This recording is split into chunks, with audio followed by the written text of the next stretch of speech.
Shalom, sahabat pemenang yang luar biasa di dalam Tuhan Yesus. Saya, Pendeta Emmanuel, kita bertemu kembali dalam renungan yang berjudul Kita adalah Imamat Rajani.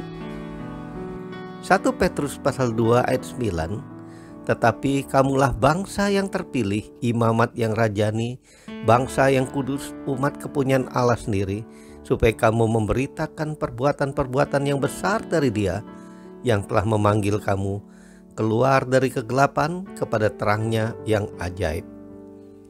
Dalam surat ini, Rasul Petrus menyebut umat Kristen sebagai imamat yang rajani.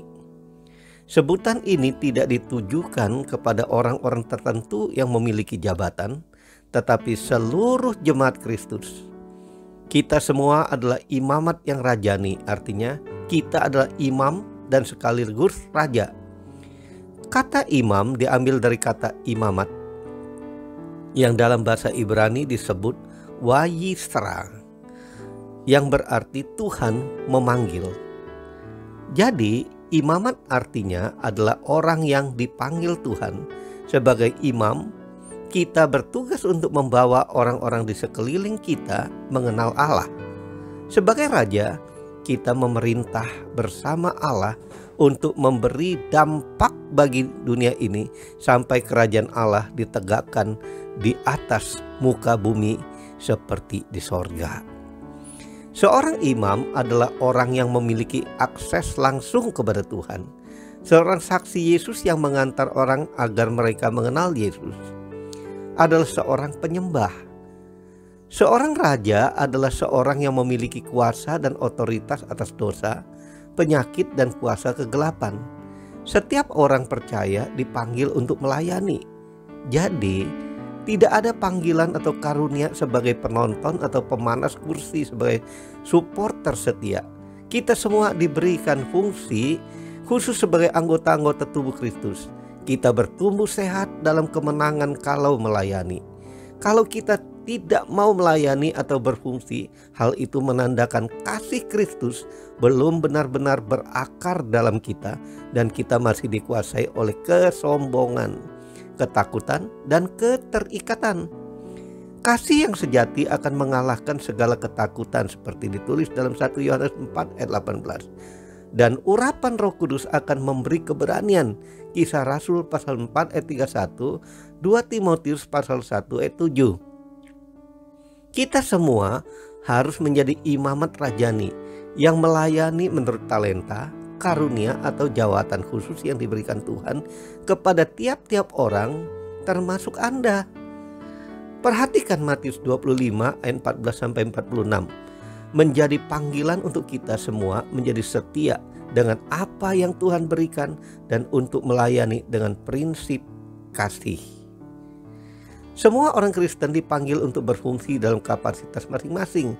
Setiap orang Kristen dipanggil menjalankan fungsi keimaman, dimulai di lingkungan keluarga masing-masing, kelompok kecil, ataupun di dalam pelayanan di gereja lokal. Dalam melayani Tuhan ini, kita harus meneladani Tuhan Yesus, imam besar sorgawi. Sebagai imam besar, Ia mau datang ke dunia bukan untuk dilayani, tetapi untuk melayani dan menyerahkan nyawanya menjadi tebusan bagi banyak orang. Artinya, kita semua boleh datang dengan berani ke hadirat Tuhan dan menghadap tahta kasih Kristus. Kasih karunia diselubungi oleh darah anak domba yang tak bercacat, yang sempurna dan berharga. Jadi, sebagai orang percaya, kita tidak lagi menyembah seorang Tuhan yang berjarak, tetapi kita menyembah Tuhan yang hidup di dalam kita, di mana hadirat Allah selalu ada, dimanapun kita berada. Kita adalah bait Roh Kudus, dan Roh Kudus diam di dalam kita. 1 Korintus pasal 6 ayat 19. Jadi, berkat yang kita terima bukan karena kita, tetapi Dia yang tinggal di dalam kita. Berkat-berkatnya tidak tergantung pada betapa baiknya kita atau betapa kudusnya kita, tetapi pada betapa baiknya Dia, yaitu Roh Kudus yang diam di dalam kita. Jadi Jangan bermental seperti orang Lewi atau melayani dia seperti orang Lewi. Sebaliknya bersukacitalah bahwa Anda membawa dia di dalam Anda. Anda dan Roh Kudus tak terpisahkan. Dia hidup di dalam Anda. Itulah sebabnya saat Anda menaruh tangan di atas orang sakit, maka mereka disembuhkan. Itulah sebabnya saat Anda menyuruh roh jahat pergi, mereka kabur. Anda orang benar dan Sang Raja hidup di dalam Anda, sehingga Anda diberikan otoritas itu. Kerajaan Allah sudah tiba dan saat ini ada di dalam Anda. Sang Raja ada di dalam Anda. Markus 16 ayat 17 dan 18 berkata, tanda-tanda ini akan menyertai orang-orang yang percaya. Mereka akan mengusir setan-setan demi namaku. Mereka akan berbicara dalam bahasa-bahasa yang baru bagi mereka. Mereka akan memegang ular, dan sekalipun mereka minum racun maut, mereka tidak akan mendapat celaka. Mereka akan meletakkan tangannya atas orang sakit dan orang itu akan sembuh. Kata memegang ular di ayat ini menggambarkan roh jahat. Hal ini terjadi sejak orang Kristen lahir baru, menerima Tuhan Yesus sebagai juru selamat pribadi dan Tuhan atas hidupnya. Maka hubungannya dengan Tuhan sudah dipulihkan dan ia mempunyai hak akses langsung kepada Allah. Hubungan seperti ini tidak dimiliki oleh orang-orang yang tidak menerima Tuhan sebagai juru selamatnya. Mulai saat lahir baru kita berada dalam Kristus. Bahkan Tuhan tinggal di dalam kita. Sebagai rajani, orang Kristen memiliki kuasa untuk memerintah dan mengusir setan dengan nama Tuhan Yesus.